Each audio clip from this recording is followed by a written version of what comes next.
August 6, 2017, Pittsburgh. If Bud Dupree decides to name his 2017 sacks after his pit bulls, he'll start with Spaz, Mamba, Doughboy, Nova, KJ and Rich.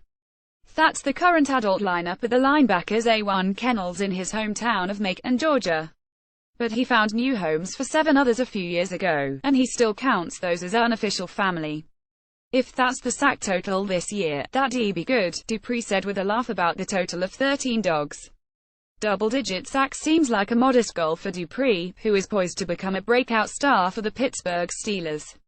But the 2015 first-round pick has a first love away from the field, the short and stocky pit bull breed known as bullies.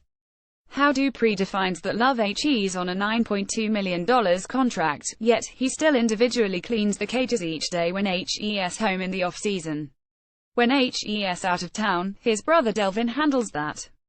Dupree has kept a kennel since his college days at Kentucky and has been around the pitbull breed since age 6.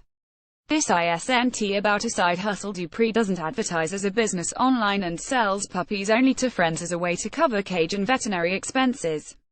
I just wanted to get into caring for them. I love the bullies, Dupree said. Dupree is well aware of the stigma surrounding the pitbull breed, which is routinely among national leaders in dog attacks.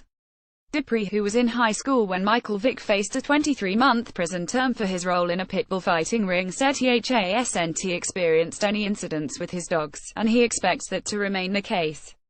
People think of pit bulls, they think they should be scared, Dupree said. My dogs get along with kids. They are like companion dogs, you can lay with them. I keep kids around my dogs all the time. My little girl's nieces and nephews are always around them. They play rough with me, but when they see the kids, they get timid. You just have to be careful who you let around them and how people treat them when you're out there. That's the main thing, keep your eyes on them, set certain rules and certain standards. One of the bullies from Bud Dupree's kennel in Macon, Georgia, courtesy Bud Dupree. Those standards apply to breeding, which Dupree calls planned mating through artificial insemination at his vet's office.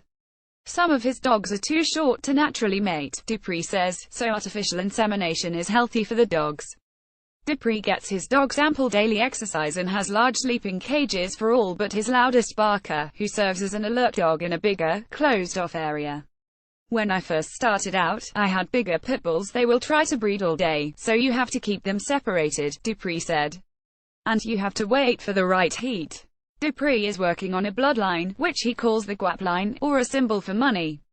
A pit bull with a certain bloodline, such as a Dachshund-Miyagi blend, can bring in $5,000 to $20,000 each, Dupree said.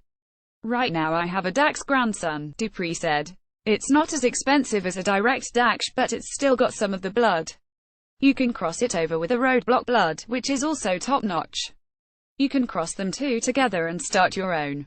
Before one of his final seasons at Kentucky, Dupree found new homes for 7 of his pit bulls.